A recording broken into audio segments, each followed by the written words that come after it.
Thank you so much for being here today. Absolutely. Thanks for having me. It's my pleasure. So let's go ahead and jump right in.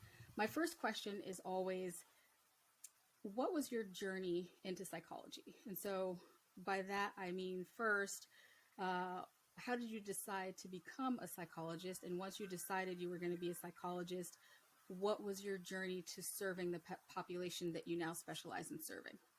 Yeah, sure. So I feel like there's kind of a right way and a wrong way to answer that question. In terms of there's the typical answer of really wanting to help other people and really wanting to just help others in terms of their journey towards being the people that they want to be, feeling like I've always been a good listener, having other people give me that feedback. And yes, that had happened to me throughout my life. But honestly, at the end of the day, I kind of stumbled into psychology as just one of many paths that I was trying to figure out for myself. So basically, around undergrad, I was trying to figure out my major. I was trying so many different classes and stuff just to kind of see what stuck with me. And at the end of it, maybe 2 years in or something like that, I was feeling a little bit pressure to declare my major. And I was like, well, I don't hate psychology. I didn't hate any of those classes, so I might as well try it and see. Um, and then after I declared the major and I started to actually take more advanced classes in neuropsychology and clinical abnormal psych, social, all that stuff, I very quickly discovered this is a really interesting field. And then I didn't really know exactly what I wanted to go into after that in terms of my specialization, but I was actually really lucky. My last year of undergrad, I attended a meeting or a conference of the Western Psychological Association. I think it was in Portland, Oregon that year. And I happened to just kind of walk into a panel that was being put on by a VA psychologist who was talking about PTSD and the veteran population. And I just kind of wandered into that panel thinking that it was interesting. And I came out thinking to myself, this is really what I want to do. Like, I really want to work with people who have experienced hurt, whom the world has hurt, and I want to help them heal, whatever that takes or whatever form I can help them with. So initially, then, I started out with working with active duty service members and veterans. That was the beginning of my career anyway. And then very soon, I decided that I could also kind of expand my clinical knowledge as well as my reach and influence and my learning by working with the general population as well. So I went into private practice with Thrive Psychology in Los Angeles, and that's where I am right now. That's interesting. That's a very fascinating journey. And can you talk a little bit about what is the most stressful thing about your job for you? Yeah, I would say that probably the most stressful part of my job is really like managing a caseload full of clients who, at the end of the day, they kind of remind me of myself. And this was not something that I ended up struggling with very much when I was working with veterans and active duty service members. I'm a civilian, I'm a woman, I'm young. That tends to be relatively different for the most part from that particular population. But now that I work at Thrive, our primary clientele is women who are working, who are young professionals, who are successful, driven, motivated, high achieving. And I'm starting to feel like these are a lot of the characteristics that I carry and that I consider to be strengths for myself. And so I think, excuse me, in terms of working with this client population, it's been really interesting because there have been so many times when I've sat in session with one of my clients who's telling me about a struggle or an issue that she's having. And I'm thinking in the back of my head, oh, like I have that struggle sometimes too. I have that issue sometimes too. And it's actually kind of nice because oftentimes I can be like, oh, you know what? Like this works for me and this has worked for my other clients who are like me. Why don't I try this with you and see how that works with you? But other times it can feel almost as if somebody is, without your consent, holding up a mirror to you and being like, these are all the aspects of you that you haven't looked at in a while, that you don't spend all your time introspecting about or thinking about. But here it is. And that to me can be a little bit stressful in terms of just feeling like I'm being reflected back to myself in my clients for the most part throughout my entire caseload, and having to manage that on top of creating a space that continues to be really safe and secure and vulnerable for them. So I would say that's probably the most stressful part of my job. That's really interesting. And yeah, a really good point, because I think you're right. When you're serving a population that doesn't necessarily, you don't have, necessarily a great deal in common with, you don't have those issues. I mean, I think for a lot of us, we do find some commonality in any human being we're sitting across from. But when you have so many differences, it's not really, as much like a mirror. But if you have a lot of people that have very similar characteristics to you, you can start to notice similarities and patterns and things, and then say, wait a second, this looks very familiar. It is really, pardon me, I was just going to say, it is really interesting if you look at my caseload to see how many of my clients are East Asian, women in their 20s to 30s, women who are high achieving, women who are exploring their relationships with their parents, stuff like that. It's just really interesting to see that and be like, oh wow, your caseload really tends to reflect you, I think. Wow. Yes, definitely. And can you talk a little bit about, so, you talked a little bit a second ago about, since working from home, can you talk a little bit about how COVID-19 changed your practice in terms of how you were able to still deliver your service to the people that you serve, despite, there being a pandemic? Yeah. So I think, of course, what I'm sure so many other people have been talking about is the impact of having to all of a sudden go online overnight. That's, of course, the biggest change, I think. But luckily for us at our practice, we're very technology driven. We have been from the very beginning. So we were actually, I like to joke with my clients, we were using Zoom before Zoom was cool.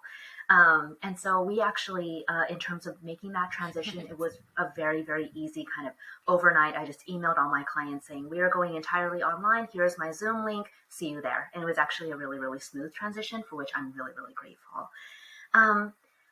I think perhaps outside of that, though, the thing about the pandemic that has impacted my practice the most, I can think of two things. One is all of a sudden, because not only are we working from home, but our clients are all working from home and doing therapy from home, it's almost as if we're getting all of a sudden a mutual, bi-directional and almost unexpected look into each other's personal lives. And, many of us, like when we're doing therapy online, we clean up our spaces. We make sure that there's not too much that can be looked at or revealed or anything like that going on. But, you can't help if the gardener decides to start doing some work outside while you're doing therapy, right? Or if a partner or a family member turns on the dishwasher or has a phone conversation or something like that in the background. So, managing that from my end, I feel like that's been a really big impact. And that's taught me a lot, I think, about the importance of not just communication with the client about like what to expect and kind of everybody, having the idea that, we're all getting kind of glimpses into each other's personal lives, but communicating with the people that I share space with, and being like, I'm doing therapy, like I need confidentiality. I do have things in place like a noise machine and other things like that. But, if you can be respectful of these times and the space and, noise levels and stuff like that. So it's been really interesting to practice that sort of communication. And then I think the other thing is it's been really interesting for me. I primarily do trauma work. That's my specialization. I also do a variety of other things, including addictions and depression, anxiety, and relationships and all that stuff. But for the most part, my caseload is trauma. And it's been really interesting to do trauma work specifically online. when you're doing really intensive trauma-focused work in person, you really kind of create a space, a physical space in the therapy room. And it's very safe, it's calm, it's comfortable. The client walks in and it's almost like there's this transition, this priming that happens where they walk in and they're like, okay, I'm in this office. It is time for trauma work. This means that my emotions are going to come out more easily. This means that the conversations that I'm going to have are going to be different, stuff like that. With them doing therapy from home and me doing work from home, it was a little bit of a transition at first in terms of rebuilding that trust, rebuilding that safe space, because you really do need one of those spaces in order to do really good trauma-focused work. So, doing things like, how can you, the client, make your space more private? Can you use a noise machine? Can you ask your partner or your family members to step away? Or does that mean that you need to take therapy from outside or from your car or from, some other room where it's like you can get a little bit more privacy? And it's been a lot of that communication and a lot of the validation of the fact that we are doing really, really hard work under really, really difficult circumstances. And so we're all having to adapt. But what I really love is I feel like it's bringing out so much resilience for so many people in terms of like, I never thought that I could do really intensive trauma-focused work in EMDR and go after, my most significant severe trauma in the middle of a pandemic, all online without actually being in person with my therapist. But you know what? I'm doing it, and that's really awesome. And I love it when they make that realization. I love seeing that resilience come out in all of my clients. So even though it's been a bit of a scramble and a little bit intense at some points, I still think it's been really, really rewarding for me as a therapist, definitely, and hopefully for my clients as well. That's great. Yeah, it sounds very rewarding, and it sounds like it's so valuable for everyone involved to see that it can be done from the therapist's point of view, but also from the client's point of view, that they can do it and that they still are able to do this work and they're able to get better and they're able to work on their journey, and that the pandemic didn't just sort of put it on hold or stop it altogether. Absolutely. Yeah. So that's really great. Can you talk a little bit about self-care, just what it means for you and how you practice it, if you have any go-to methods, anything like that? Yeah, absolutely. So I realize that this is going to sound a little bit strange, but the first aspect of my self-care is actually self-compassion. And what I mean by that is I do have a self-care routine. I do have certain activities that I do that I consider to be refreshing and sort of recharging my tank, and really important for me to continue to be a good therapist and a good friend and a good family member and stuff like that. But I think the first thing that I always practice is self-compassion. So I check in with myself every day, multiple times a day. And I'm sort of like, well, Emily, like, what have you got today? What have you got in your tank? After you come off of a long shift, having seen 7 clients and a bunch of meetings and stuff like that, and you have a headache and you're tired and you just want to like sit and vegetate for a little while. Do you have energy to actually go and do some self-care activities? No? Well, maybe that's okay then. You're doing exactly what you need to do in order to feel better. And if that means that you end up sitting down and like watching Netflix for a couple of hours, or you end up sitting down and actually finishing up that bag of popcorn, or you end up sitting on your phone for half an hour, not really doing anything, just scrolling through Reddit or something like that. That doesn't mean that you're not doing self-care. That doesn't mean that you're not doing things right or addressing your recovery from this day in the correct way. You're allowed to do whatever you need to do in order to recharge. And if that means doing nothing, or if that means not doing your typical self-care activities, then that's okay. So for me, practicing that self-compassion first and foremost is so important, and just giving myself permission to like not do self-care, if that makes sense, or not my typical form of self-care. I feel like it's just such an important first step, because otherwise I feel like I would be feeling so pressured, and I would be like, well, I have to do this for half an hour and I have to do this after that for 45 minutes. Otherwise I won't feel recharged. And that's too much pressure between you and me. But on those days when I do check in with myself and I'm like, yes, I have enough resources. I have a few different things that I really like to do, and thankfully, what I found to be really helpful is none of them have anything to do with psychology or therapy. So, for instance, I really like getting outside. Sometimes that can be something as simple as going out into my balcony and like looking at my plants, and like watering them and looking at the flowers and being like, how are you all doing today? I do talk to my plants. Don't say anything about that. And or it can be, going out for a hike on the weekends or going for a walk or something like that. Just kind of getting some sunlight, some fresh air, a little bit of recharging in that way. The gyms are slowly but surely reopening here. So, and I'm vaccinated. I finished my vaccination round about a month or two ago. And so rock climbing has always been a passion of mine. It was something I got into a few years ago, and it's something that I really enjoy. So with the gym slowly but surely reopening over the last few weeks, I've been trying to get out there a little bit more. And whether that's meeting up with friends or just going by myself, it's always nice to kind of go there, get up on the wall a few times and be like, oh, I knocked out this nice route. Oh, I'm feeling a little sore. That's pretty good. And you kind of go home after that. I also enjoy creative writing. And again, my writing has nothing whatsoever to do with psychology or anything like that. I write sci-fi fantasy. And so every once in a while, I'll sit down and I'll, work on a short story or something like that, or I'll try to make a little bit of progress on my novel. It's very slow going. But, doing that's always really recharging and that's really fun for me. And occasionally just like getting creative in other ways, like for instance, trying out new recipes. I've been teaching myself to bake over quarantine. I'm not going to go on to, like the Great British Bake Off anytime soon, but at the very least, I can make some muffins, I can make some cookies and stuff like that. And, just like trying some different recipes here and there, making a mess of my kitchen and then being like, I have something good to show at the end of it. Stuff like that can actually be really nice for me. So those are kind of the things that I like to do that are recharging, and whether they involve socializing with other people, that's always a bonus. But the nice thing is I can always do them by myself too, which I think is really nice. So that's primarily what I do for self-care. I love it. I absolutely love it. First, I would like to say that I love the focus on self-compassion as the first part of self-care.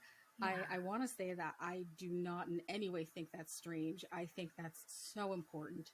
Okay. I think a lot of times we do put so much pressure on ourselves to do certain things in a certain order for a certain amount of time, and when we don't do them the way we think we should have done them or the way we lined it up for ourselves, we, beat ourselves up or we're disappointed or we feel guilty. And so, I think you're right. Like that's not helpful at all. That's completely against self-care.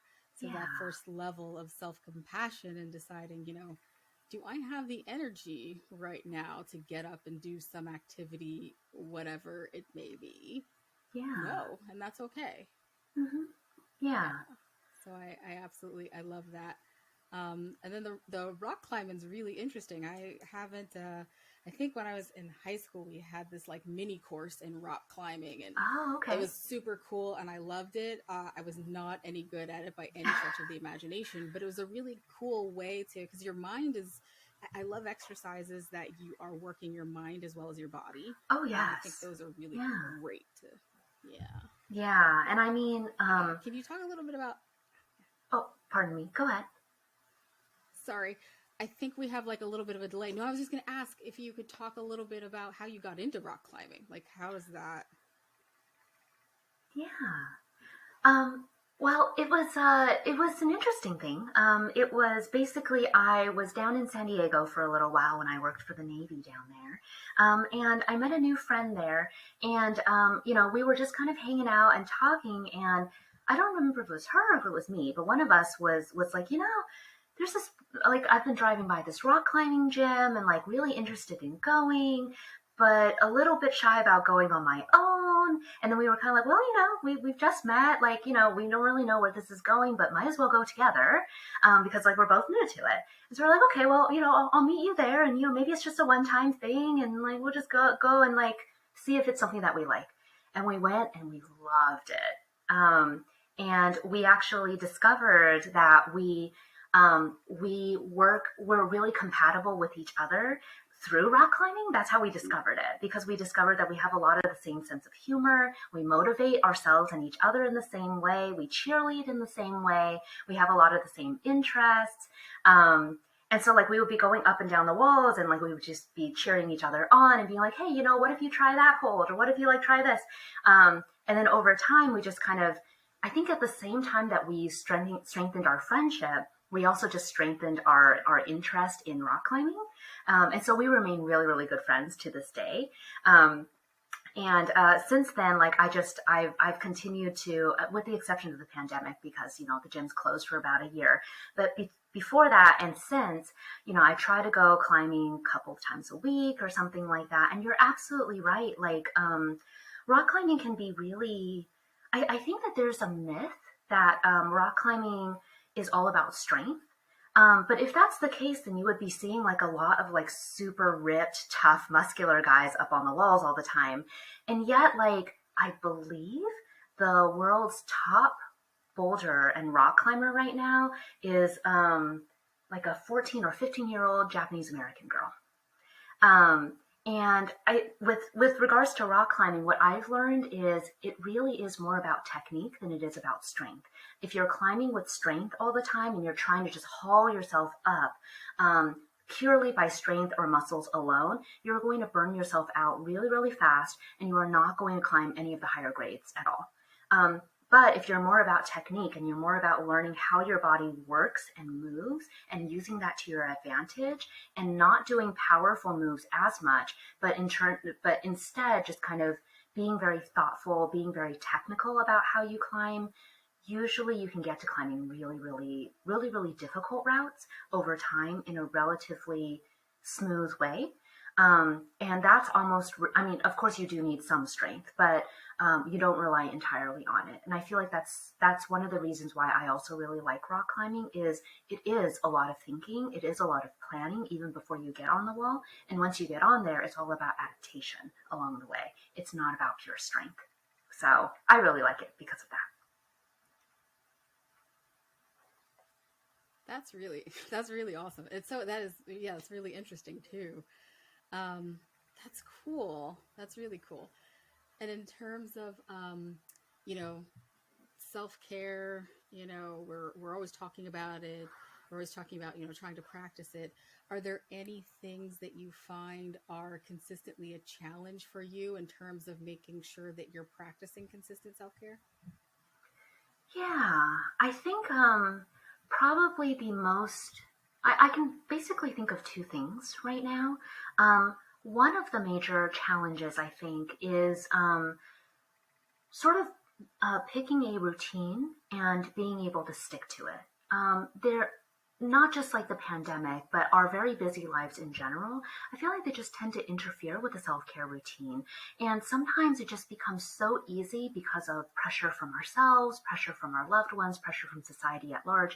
It becomes so easy to fall into that trap of not prioritizing ourselves and being like, well, I was going to take this night in just for myself, but, so-and-so needs this from me, or I need to get this done for work, or whatever it happens to be. It's so easy to say, well, I'll just do my self-care tomorrow, or, I'll just do this for a little while today, and then, I'll do the self-care a little bit later, or something like that. And so I feel like this pressure to put others before ourselves, that can be one of the biggest challenges. And if we don't already have an expectation and a schedule and a routine with regards to self-care, it can be really easy to kind of fall out of it and to listen to that messaging and listen to that pressure and end up not really doing the self-care, or at least like not devoting as much time and energy to it as you need to in order to recharge. So I feel like that's one of the challenges.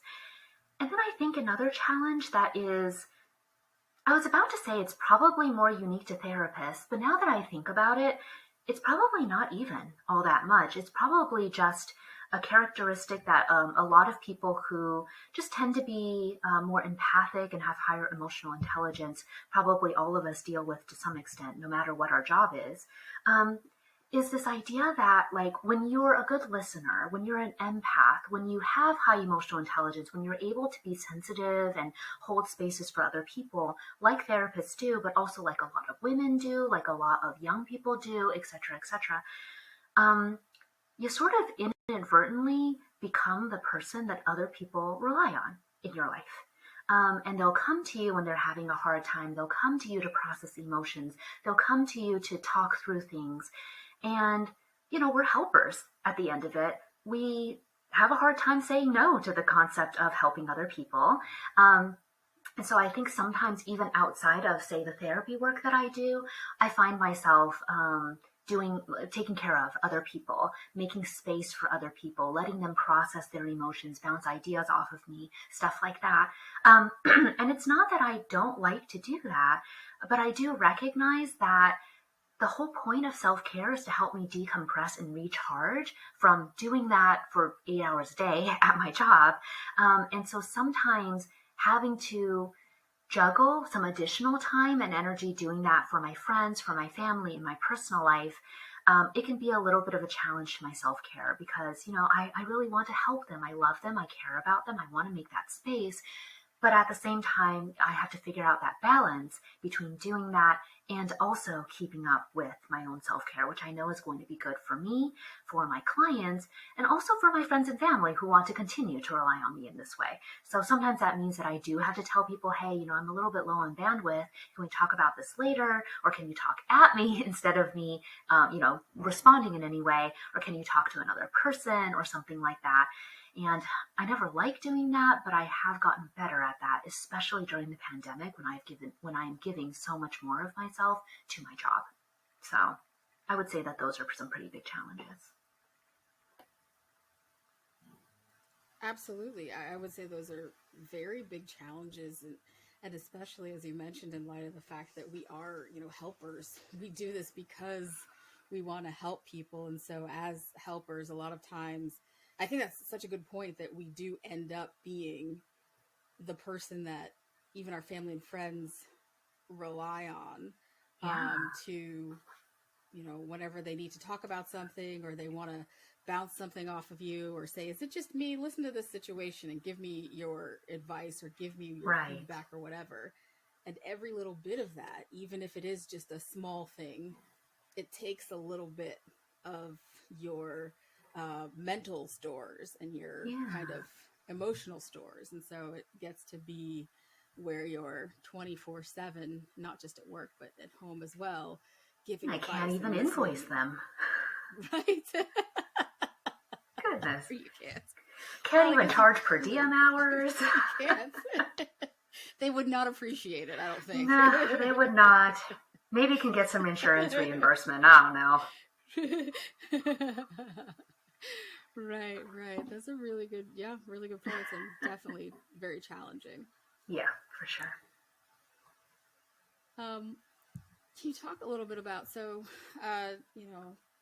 we're all in this sort of new normal, I guess we'll call it, with, we've had such a year with, 2020 and 2021, just all the things that have been happening from, starting out with the pandemic and then leading into the, watching unarmed, Black citizens be murdered in the streets. And you're seeing that over and over on TV. And then you're seeing the protests for, the racial injustice. And then we're seeing the terror attack on the Capitol. And then through this entire time, there's been this trajectory of this just increasingly violent and shocking random attacks on Asians. And just the level of anger and vitriol and just violence that's really difficult to wrap one's head around. So I was just wondering, how, whether it has affected you as an Asian American mental health professional, and if so, how has it impacted you specifically in regards to mental health? Just kind of like you watching all of this going on around you. And, remember, we are helping people 24/7. So we're helping people at work and then we're coming home and helping. but understanding that we are also human beings and we're watching this too. So how has that impacted your mental health? Yeah, that is such a good question. And yeah, thank you for recognizing the fact that it's not just the pandemic. It's not just a global trauma of this pandemic that is running all over the world. It is other people or just people that you and I relate to, or like who look like you and I, who are getting killed or getting attacked and getting spit on and all these other things for no reason other than the way that they look and the fact that they look like you and I do. And I Right. think that's so important to recognize that against the background of this greater global trauma, there is trauma happening every day for people of color, especially living here, and having to watch that every day, having to hear people talk about that every day, having to process our own individual emotions about that and process it with our clients as well. I think it's such an important issue, and I'm so glad that you're making space for it. And I think, for me anyway, I mean, with regards specifically, more specifically to the anti-Asian hate crimes that have been happening, I mean, that's been ongoing since even before the start of the pandemic, but especially with some of the rhetoric that was coming from the previous administration and is continuing to go around, and also just in more recent months, the very significant uptick in these attacks, and also recognizing that they're happening not in like the places that, we would expect. They're not in like the far off corners of the red states or something like that. They're happening in big metropolitan areas. They're happening in New York and San Francisco and Los Angeles, all these places that you would think are, hubs of liberalism and hubs of acceptance and, all that stuff. It's really discouraging to see these attacks and to see these news stories coming out all the time. And I think as an Asian American mental health professional, one of the things that I've kind of noticed, especially over the last few months, is I've noticed that a lot of the feelings and the struggles that my clients, my Asian American clients, are talking about in session, they're things that I'm like feeling myself. So things like grief, things like anger and confusion, especially after that most recent terrorist attack in Atlanta a couple of weeks ago. There's a lot of sadness and there's also a lot of fear. So like, for instance, my clients are talking about how they're going out into public places and they're thinking to themselves, like, is this the day that I get spat on? Is this the day that someone tries to run over me with their car? Is this the day that somebody hits me for no reason and knocks me down on the sidewalk? Or alternatively, is this the day that my mom or my grandmother or my dad or my grandfather gets attacked in this way? Or, my brother, my sister, my daughter, my son, like all these different sort of familial relationships. And they're telling me that, and I'm like, yeah, I had that thought yesterday, like walking down the sidewalk being like, like, is there enough clearance in this sidewalk so that I will have enough lead time or enough notice to see like if a car's veering towards me to run out of the way, for instance. And it's really, really sad that we have to have these particular thoughts. And it's really sad that we have these fears and these anxieties and this confusion that kind of follows us around.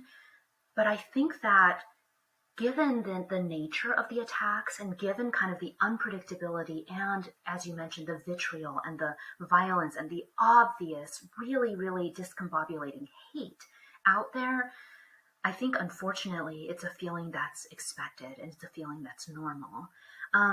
Now, for me, what I found is when I'm experiencing these particular feelings or issues, especially when it comes to the fear, what's helpful for me is to step back from things for a little bit. And that doesn't mean that I burrow into a rabbit hole and I never come out again. But maybe it means that, I take a little bit of a quieter afternoon. I don't follow the news. I don't go on social media or anything like that. I basically tell myself, if I miss out on a few hours of the latest news, I'm not going to miss anything important. Like, I'm not going to all of a sudden be in any more or less danger than I am. My family members are not going to be in any more or less danger than I am if I check out from the news for a few hours. So let me just get back for myself, take a breath, take a nap, take a breather, whatever it is that I need, and remind myself that, for instance, I carry pepper spray in my purse, so I can defend myself if needed. But otherwise, I am not going to let these violent attacks or the fear of that keep me from doing what I want to do. So I'm still going to go out. I'm still going to go climbing. I'm still going to go outside and go on hikes. I'm still going to go to the grocery store. I'm still going to go hang out with my friends. Because like the instant that I really dive into that rabbit hole and I never come out again and I never leave my house or anything like that, then these people who are spreading that hate, they've officially won.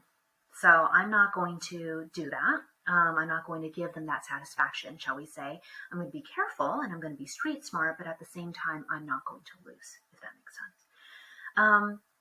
And then I think with regards to the anger and the confusion, which I would argue is relatively new for our community of Asian Americans, I think it's not been for other people of color for the most part, but for us, we've been model minority for so long. We've been told to be good and to be quiet and to assimilate and to, not to put too fine a point on it, be as white as possible, basically, ever since we came here. Because most of us are recent immigrants. I'm a recent immigrant. And so we're not used to, I think, having a voice for anger and having a voice for confusion in this way. But I think that we're also not that used to being so blatantly attacked in this way either. And so I think for many of us, we're reckoning with this anger for the first time, maybe in a long time or maybe in our entire lives. And for me, for my mental health, I don't love feeling angry like this all the time. It feels alien. It feels not like me. It feels, I hesitate to use the word wrong because I know that it's not. I know that it's valid, but it just feels just different from the way that I usually do feel as an Asian American woman. And so for me, holding this anger inside of me, I've had to be really thoughtful about what I do with it. I've had to be really thoughtful about the space that I make for it. I've had to be thoughtful about the outlets that I choose for it. I've had to be thoughtful about who I talk to about it.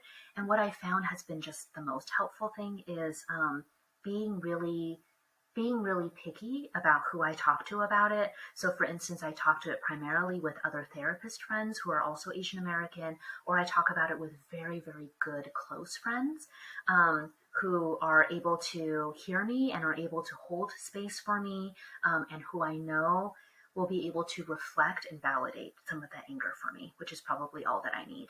But I don't talk about it, for instance, with my family members. I don't talk about it with my parents because I know that what I'm going to get, even though it'll be well-intentioned, is more of the messaging of, well, you shouldn't be angry about this. Don't be angry, be nice, be quiet, and all that other messaging. And I don't think that that's helpful. So I think finding a very safe space and being really thoughtful about it, that's been the most helpful thing for me in terms of holding that anger that I think, well, I'm definitely feeling, and that I think a lot of our community, our Asian American community, is really feeling right now as well.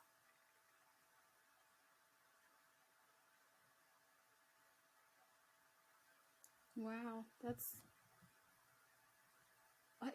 very interesting. And I was wondering, I've a lot of questions, but I was wondering, can you talk a little bit about, so one thing that you said was that within your community, within the Asian community, the idea of this kind of anger that's being felt, that is now being given sort of a voice and a platform, is something that for you at times feels wrong, even though you know that it's, not, but because of, culture, because of the messages that, you've received for such a long time, that's just been kind of, drilled into your head almost, well. that you're not supposed to have that kind of anger. Can you just talk a little bit about the idea of anger feeling like it's wrong because of the messages you received, was that because it was wrong to feel angry in any situation or just towards other people? Or can you talk a little bit about like the views of anger just in your family, in your culture, and kind of, how we got to the place that the whole idea of being angry about something that many people would think you'd be justified for having gets to that feeling of that's not right, I shouldn't feel this way. Yeah, that's a really good question. And of course, I want to issue the standard disclaimer, of course, right? That I'm speaking only from my own very unique perspective. Yes. When I'm saying, when I say yeah. I mean your culture, meaning your family's culture, of you course. personally as an individual. Because I know that, I certainly am not the voice of all Black people. I wouldn't Absolutely. ask you to be the voice of all Asian people. Yeah, I just mean when I say you or your culture, I just mean you as an individual. Yeah. Of course, yeah. So I think I'm just going to primarily speak about it from my own perspective here, and I think that it's at least like in my family and kind of the way that I was raised and the way that the modeling that I got, I think from the other Asian Americans who surrounded me growing up and continue to surround me, family and friends and family friends and stuff like that. The general idea is like if you do get angry about something, you don't tend to express it because there's this idea that like if you do, it draws unhealthy attention to you. It makes people judge you in a certain way. Nobody likes to be involved with or be related to the person who is known to be angry and have a bad mood all the time. And it's sort of like I guess shame is perhaps the best word for it. It's a little bit of a shameful thing, at least the way that I was raised. Now, there are definitely certain situations in which anger is absolutely valid and justified. For instance, I remember this incident when I was in maybe middle school or something like that. My mom and I went to Costco. This was way long ago. I'm going to date myself a little bit, but we were picking up photos that we were getting developed there from a film, like an actual film from an actual camera. And something happened. I don't remember what it was. Some sort of mix-up, or the film was developed wrong, or the associate was rude, or whatever it happened to be. And my mom got so mad. And she like laid into the associate, she laid into him, and then she was like, I want to file a complaint. Where can I file a complaint? And like write a thing, like, put it into like the customer feedback box and all that stuff. And I'm just sitting here being like, I've never seen you be this angry. Who is this woman? And then afterward, I actually remember her saying, because I think that she could sense that I was confused and embarrassed at that point, because, I was all of 11 or 12. Of course, I'm embarrassed by everything that my parents do, no matter what it happens to be. But I think that she sensed that. And then in the car, she said something to me like, I can't remember the exact wording, but something like, if you don't get angry about these things, then your only recourse is to go hide into the bathroom and cry. And you don't want to do that. And I was like, that makes a lot of sense. And so I think, not to put too fine a point on it, like a lot of young Asian Americans, or a lot of Asian Americans in general, were kind of brought up with the mindset of if somebody wrongs you, you smile and then you go into the bathroom and cry. But in this particular case, my mom was like, no, like you do get to stand up for yourself in this way. And you do get to get angry. Now, that's not all the time, obviously, but I'm really, really glad that I had that modeling at the very least. It still makes it so that anger still feels a little bit foreign to me, and a little bit like this is not my default way of being. Anger doesn't belong in my body very well. There's not like a good, well carved out space for it, but at least I know that there is space for it in this way. But for the most part, in terms of the way that I was raised, kind of expressing anger was definitely frowned upon. It was really like disrespectful. It was seen as a little bit shameful. And especially being a woman or a girl back then, you don't really get angry, or at least you don't not to the people who actually make you angry in the moment. You stay quiet and you smile, and then afterwards maybe you go and cry it out with somebody else, or you just kind of don't talk about it and let it go from there. I'm not necessarily saying that that's a good way to go about it or a right way to go about it, but I think it's the way that a lot of Asian American folks are raised. Again, always going to be different people who are raised differently with different values, but that's kind of my own personal experience around anger. And I think that that's what made it so that when I found myself feeling really, really angry when I was hearing about these attacks, at first I didn't quite know what to do with it. And then, I was also thinking about it, and this was actually in conversation with another Asian American therapist friend of mine in the wake of the Atlanta attacks. I sort of realized something, and I don't really have the facts to back this up. So, again, caveat with regards to that. But I think that for a lot of other people of color, let's say specifically African Americans, there's been, for instance, the entire civil rights movement, well publicized, lots of media around it, talked about a lot of leaders coming out of that, talking about getting angry, talking about fighting for rights and for equality and providing really, really good modeling in that way. And this is not to say that the Asian American community has not had good models, has not had good leaders, has not been part of that fight, because we definitely have been. But I feel like when I was talking to this friend of mine, I was like, we've not really had our civil rights movement, not the way that, women did, not the way that MLK and the other civil rights leaders led the civil rights movement in the 1960s. We've not really had that as clear cut and as well publicized and as talked about in the history books and remembered every year. And so I wonder if that lack of a legacy also makes it so that we don't quite know what to do with our anger or with our other feelings. I don't know if we've had as many models. I don't know if we've had as solid of a foundation to base our feelings on. And I do wonder if that's contributing a little bit to the confusion and a little bit to the feeling of like, well, what do I do with this anger?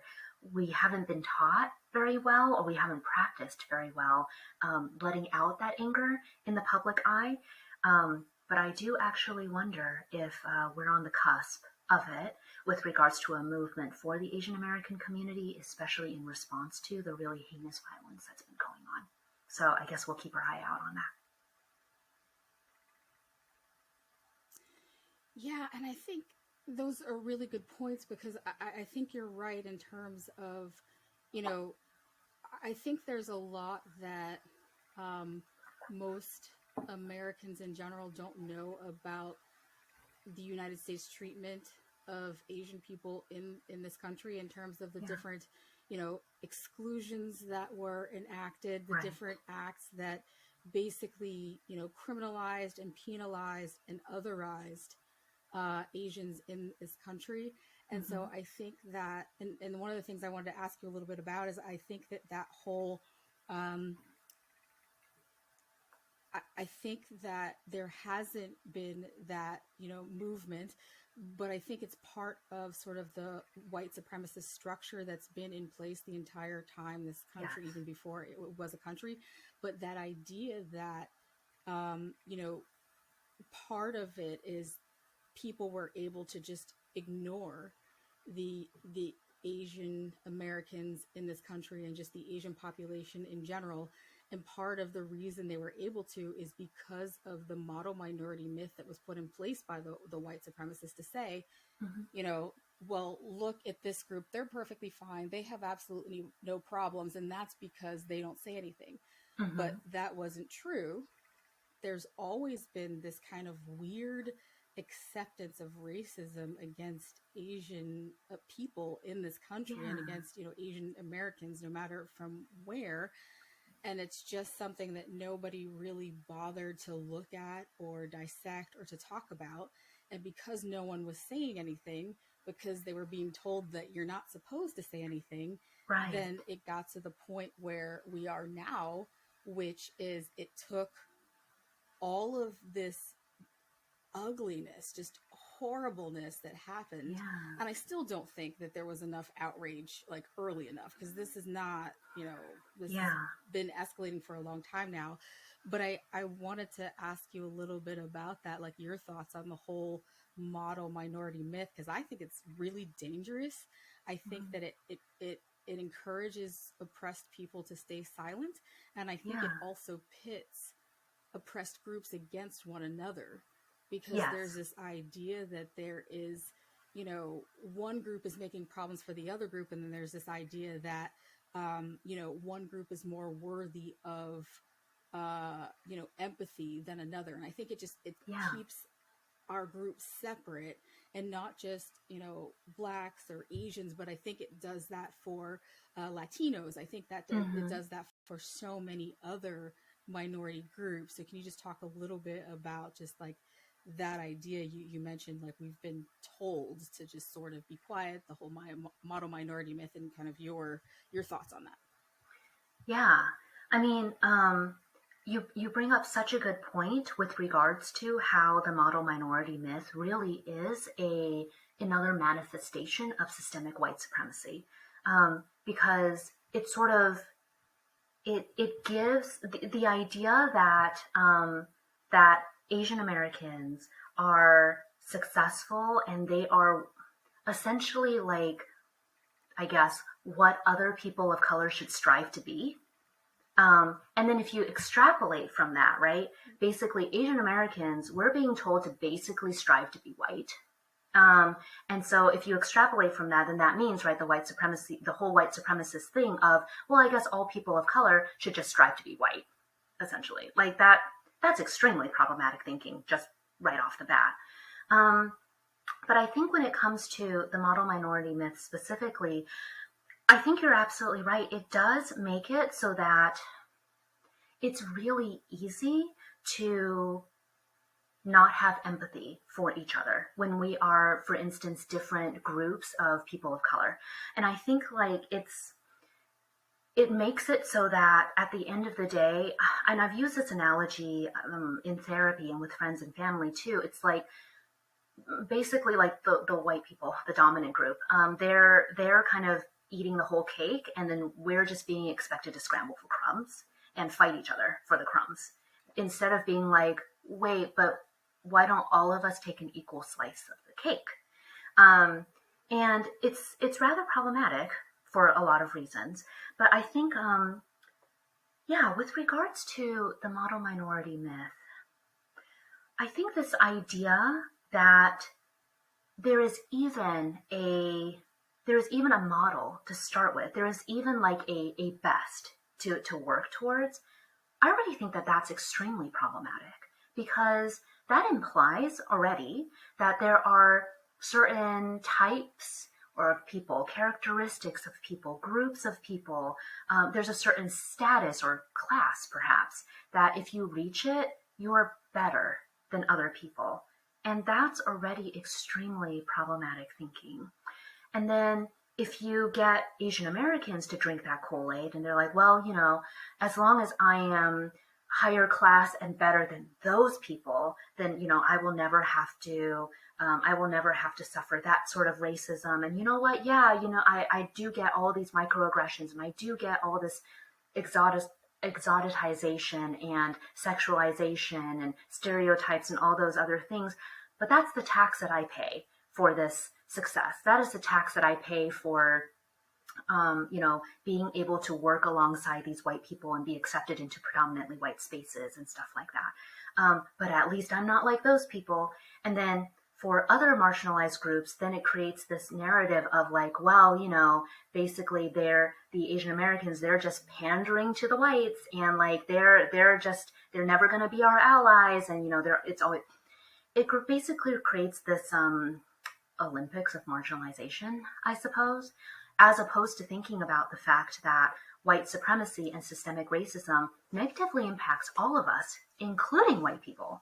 And if we can all kind of look at it in terms of we are all at the end of the day minorities, in some way, shape, or form. We are all trying our best to get equal parts of something and to have equality and have resources allocated to all of us and to be treated fairly no matter who we are or where we come from or what accent we have or what skin color we have, etc. If we can all just kind of get into that mindset and stop competing with each other and stop seeing each other as better or worse or higher or lower, and instead kind of, and I know that this is not, how do I put it? I'm not trying to take a colorblind perspective in any way, shape, or form. I'm actually trying to take more of an empathy-based perspective in terms of, can we all at least recognize that we all want the same thing at the end of the day? And yes, we all have different struggles on the way because of these very, very deeply internalized societal ideas about who we are based on how we look, based on where we come from, based on our background. So it's not colorblind, but it really is empathy-based, I think. If we can just have that empathy for each other and recognize that we all want the same thing, I wonder if, for instance, the model minority myth can be dismantled. I wonder if anti-Blackness can be dismantled. I wonder if the discrimination against migrants and the discrimination against people, whether legal or illegal, who come into this country simply seeking a better life can be dismantled. I wonder if white supremacy can be dismantled. So definitely these myths, they don't serve the people that they're supposed to serve, which is Asian Americans and white people. They definitely don't. And they definitely don't serve any other marginalized groups. And so the faster we can kick those sorts of beliefs to the curb, the better, in my opinion. Absolutely. Yeah, I think those are really good points. And I agree with, so many of those things. I wonder, because I think that there is a lot of, in the different communities of color, there's a lot of anti-other communities of color within each community. And I think that is also part of the structure of white supremacy that keeps us apart and thinking, oh, it's that group, I just need to be better than that group. And everybody's trying to be as close to the dominant group, which at this point is, Eurocentric white supremacy, because that's what's been in there. Instead of, as you said, like realizing we have a lot of things that we have an equal interest in that we're fighting for. And I don't think that it doesn't sound at all to me like you're peddling like a colorblind idea of society. Mm-hmm. I don't think that's it. But I think it is important to also sort of talk about the idea of colorism within each of those groups, because that does exist as well. So we've basically taken that structure and we've internalized it in our own communities.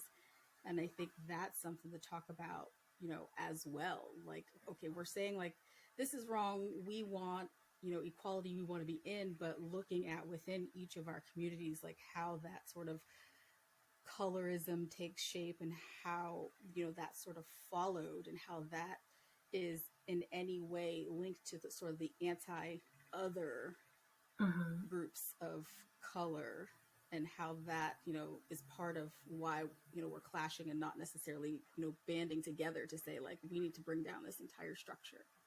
Yeah, absolutely. And I mean, as long as those sorts of, that hierarchy of colorism, a very social hierarchy, shall I add, of colorism exists in all of our communities, I think we're going to continue to have this struggle. But I also do firmly believe that the work of dismantling that colorism is not like the sole responsibility of us within these marginalized communities. It is also the responsibility of the people in the dominant group who are kind of looking at this, and many of them choosing not to do anything about it because it benefits them and privileges them. So I definitely don't think that that's just our work to do. I think that's everybody's work to do. And I mean, that I feel like is really at the heart of anti-racist and anti-oppression work. So 100%. 100%. Yes. It is not, because we also didn't put the structure into place, right? Right. we also aren't, I think it's a really important thing to highlight the fact that it is up to, to the people who not just put the structure in place, but who are also very much benefiting from that structure.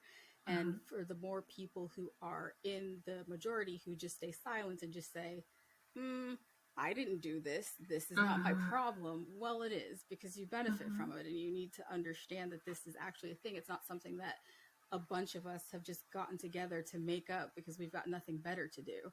Like, Right. understanding that until, everyone is vocal about it and everybody talks about, not just these like single situations where their privilege shows, or that they've been given some kind of advantage because of what they look like, but Mhm. also working on like larger systemic issues, then it's not going to change, because they're the ones that have the power to change it.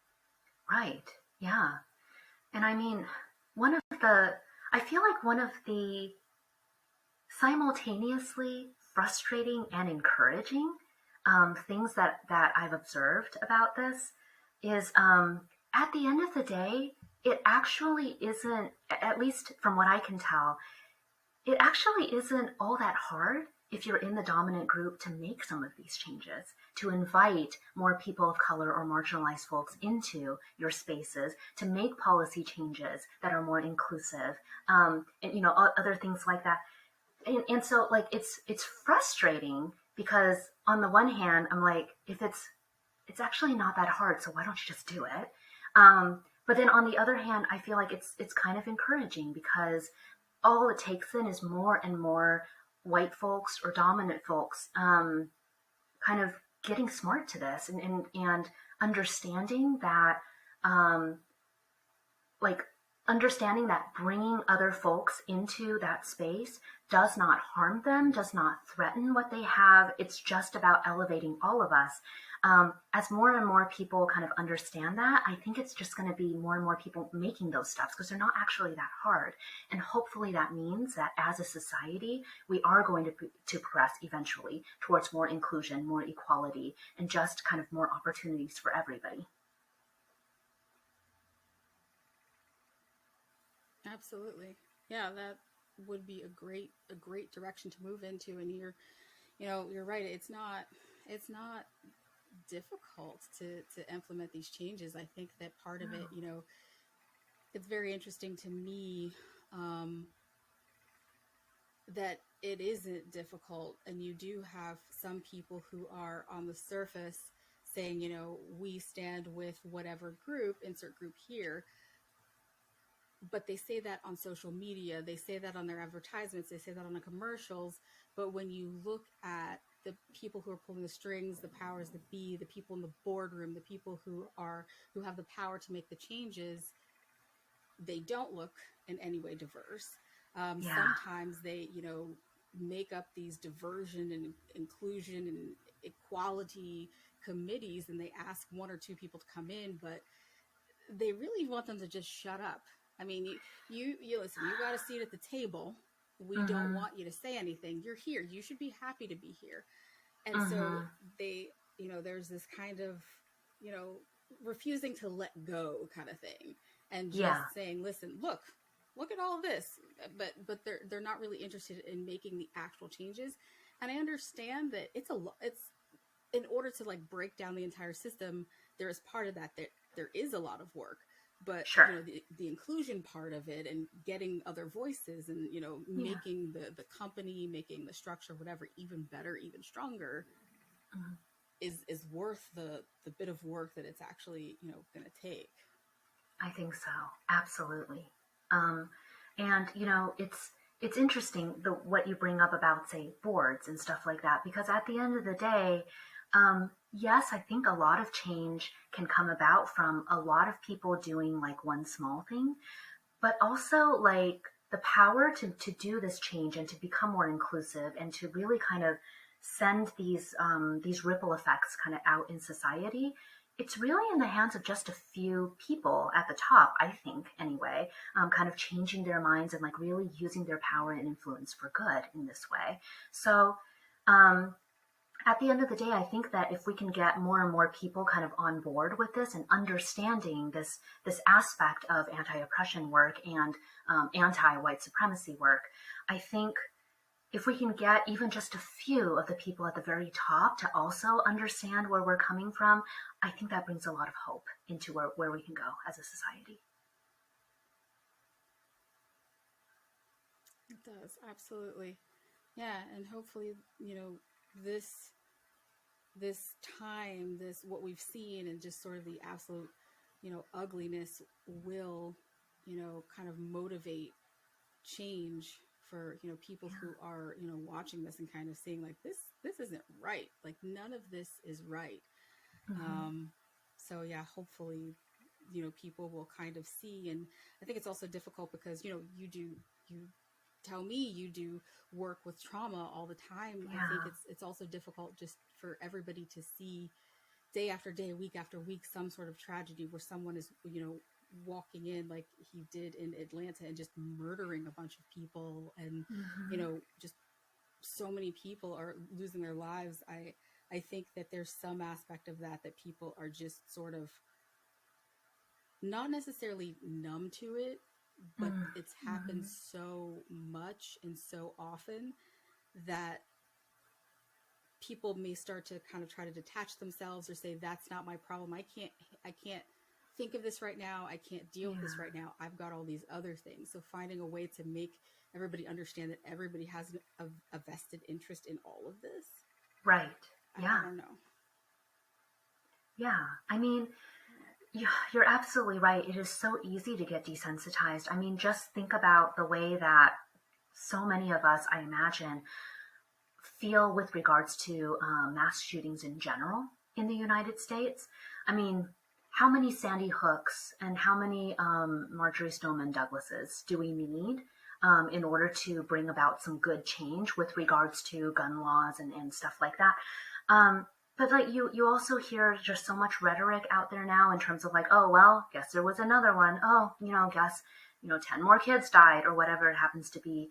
And that is really disturbing language to hear. I think it doesn't come from a bad place. It really is, as you said, I think this trauma response of us just kind of numbing because we can't take any more of it. But it's really tragic to think that we live in a society where stuff like that we just get desensitized to. I think sometimes what can be helpful, it doesn't like always kind of just flip things over automatically or anything like that, but it can be really helpful to look at kind of the work that has been done, the achievements that have been made in terms of, for instance, gun control, in terms of anti-racist policies, in terms of the various departmental and policy changes that have been sweeping through police departments across the country after BLM and all that stuff.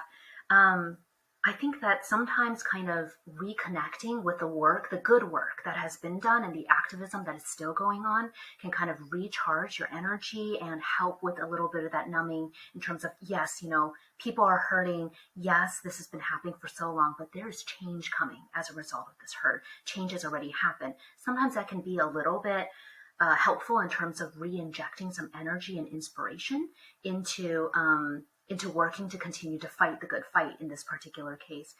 But you're absolutely right. It is so easy to get desensitized. And sometimes I think it's helpful.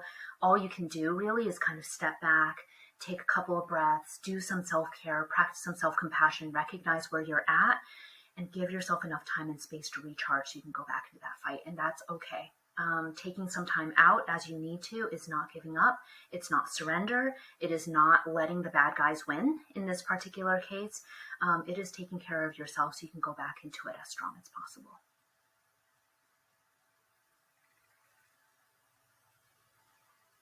I love that. And I think that's a really important point because I do think it's, sometimes it can feel overwhelming and seeing how far we really have to go can be just kind of like, oh my goodness, like this is a lot. It's a lot. It's overwhelming. But to step back Yeah. and think about, okay, but we have made a great deal of progress. I think that reminds me of just the concept Mm-hmm. of gratitude when we're talking about, when we feel overwhelmed in our personal lives and like thinking in the moment about, okay, but what do I have?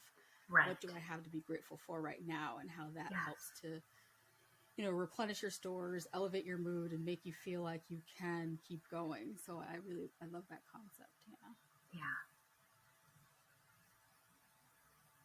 Awesome. Can you talk a little bit about, if you want to talk a little bit about your practice, if you have any projects coming up, and also how people can get in touch with you? Oh, sure. Yeah. So as I mentioned a little bit earlier at the beginning of the podcast, so I work for a group private practice in Los Angeles. We're called Thrive Psychology. Really easy website to remember. It's mythrivepsychology.com. And you can find my bio on there and my contact information, all of that, if you want to get in touch with me. I primarily, in terms of just various projects that I'm involved with around the practice. So, of course, I am a full-time clinical psychologist first and foremost, so I do see a full caseload. But on top of that, I'm actually really excited. We recently started a training program at Thrive, and I'm actually training director. And actually, that program, I brought it about as a form of social justice and anti-racist work. And what I mean by that is, as a function of us being primarily located in Los Angeles and kind of the ritzy part of Los Angeles, if we're being perfectly honest about it, many of our clients come from backgrounds of considerable privilege. We charge pretty high fees, and then we're out of network and stuff like that. And so unfortunately, there were a lot of clients coming to us who we really wanted to work with and really wanted to work with us, but access to care was a problem. Their insurance wouldn't pay out for them, or couldn't afford even the out-of-pocket or whatever it happened to be. And so mid last year, when the George Floyd protests were going on, when everybody was talking about the importance of anti-racist work and the importance of equality and really dismantling white supremacy, I was speaking with our boss and our founder, and I was like, I really want to address this access to care problem. I think that this is part of this is our privilege as psychologists. We can charge whatever fee that we want. And maybe one way to use that privilege is to find ways in which we can charge a lower fee and be more accessible to so many more people, especially during these really, really stressful times. And so we actually started up our training program with associates and practicum students, partially so that we could provide lower fees and really be able to continue to provide really, really good treatment to more clients.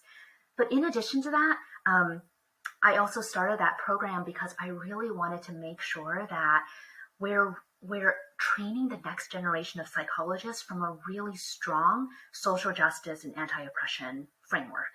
And we're really talking to them about the importance of addressing unconscious biases, of addressing power and privilege in the therapist dyad, in terms of having the uncomfortable conversations, because many of our trainees, they also come from privileged backgrounds, or at the very least, if you're able to go through advanced training as a therapist, you probably have at least a little bit of class privilege or economic privilege or other things like that. And you probably also carry some of these inherent biases because of that, just like we all do. And so part of that training program is also making sure that we can at least provide a framework and a foundation for our young trainees and our young therapists to be able to address those issues with their clients and continue to do anti-oppression work going forward wherever they happen to go if they don't stay with us.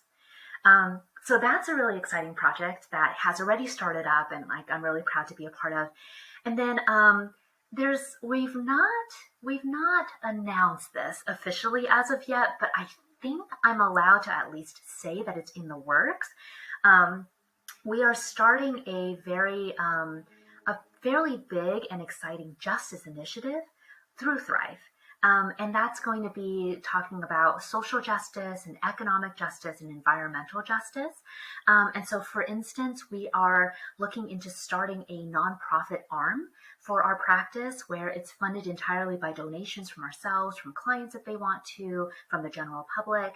And we can, for instance, sponsor free workshops and groups for people in the community. We can sponsor clients who can be able to see us for free, for instance. We can sponsor all sorts of different workshops, outreach, resources, stuff like that. So we're looking into that. We're also looking into doing more social justice work in the community, really kind of not just increasing access to care, but increasing psychology education and increasing people's resilience and ability to kind of take care of themselves and kind of spread the word about it in their community. So lots of really exciting things kind of brewing in our practice. I don't think I can give you more detail than that at this point, but things are coming together and I'm so excited for it. I'm on the front lines of it and it's been so wonderful and such a wonderful opportunity and privilege for me to be able to witness some of that coming together behind the scenes. So I'm so excited to be able to share that with everybody down the line. Wow, that's really awesome stuff. Just amazing things happening, and two really great projects in terms of the the training and then the social justice project. And I think it's so important, and it's really great that you're doing this work and you're spearheading what you can, and that's really very exciting, very exciting. It's very exciting for me. So exciting. Thank you so much. Thank you for all of your insights and for taking the time to sit down with me today and just talk about all these issues that I think are, as we talked about before when I reached out, we both said we think they're so important to just talk about and make sure that it's, out there and more people are hearing it. So I do really appreciate it. Thank you so much. Yeah, it's been my genuine pleasure. Thank you for having me on today. You're welcome. It's been my pleasure. I don't know if you've had a chance to listen to any, previous episodes of the podcast. If you haven't, no worries. But something I like to do is at the end, I do something called the finisher, which is, it actually turned into a round of questions that are random, have nothing to do with mental health or self-care or anything, but Love it. I like random questions. So let's see, for you, you mentioned sometimes watching, Netflix. So can you tell me, I mean, Netflix or not, what is your favorite sort of mindless television show or movie, if you have one? That's a really good question. I have a lot of favorites. I found that like over the more recent years and months, I've gotten a little bit more away from like the heavy drama type things. I'm just like, I don't have the bandwidth for that, for other people's drama. I see enough drama in my everyday work. So what I like is I love the shows and the movies where, it's kind of lighthearted, good guy always wins, usually against like a really big, like privileged, rich bad guy. So actually, well, one of my favorite TV shows, it's a little bit older, so it's been a while since I've watched it, but it used to be on TNT. It's called Leverage, and it's basically about a group of like golden-hearted con artists, basically, who go and like con a bunch of money out of abusive rich people who like are abusing their power and stuff like that. I mean, I guess this reflects in what we've been talking about in terms of anti-oppression work, right? I'm just looking for that in everything. And then more recently, actually, this is actually still an old show, but it's actually new for me. I just recently discovered it, and it's on. I guess it's free on Amazon right now. There's a show by the BBC called Hustle, and it was from like 2008 to 2012 or something like that.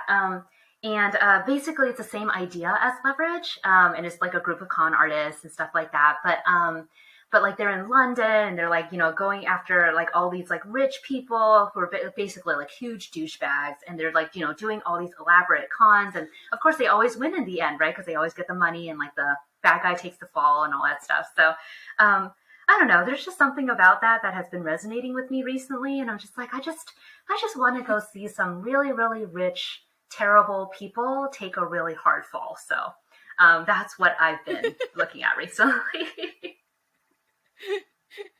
That's excellent. Okay. Let's see. One more question.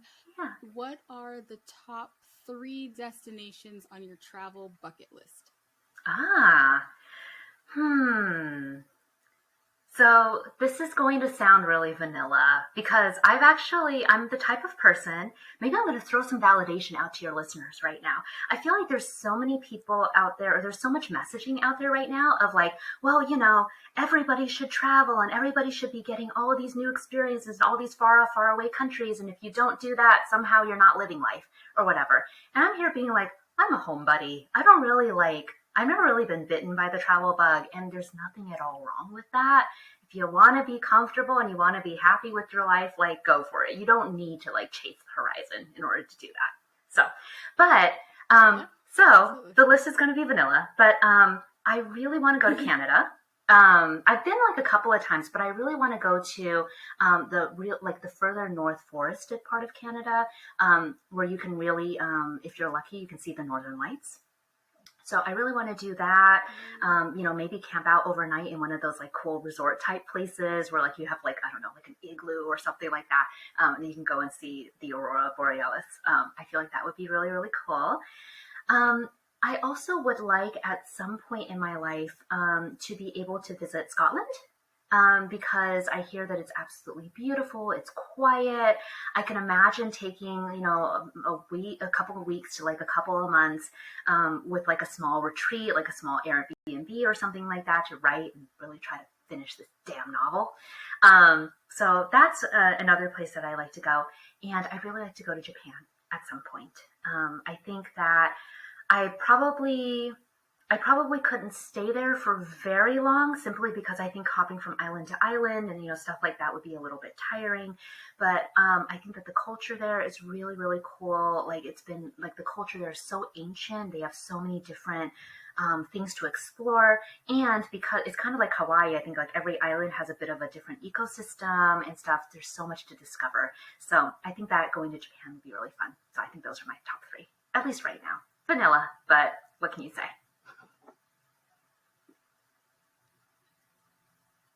Those are fantastic. Actually, they sound really cool. Okay.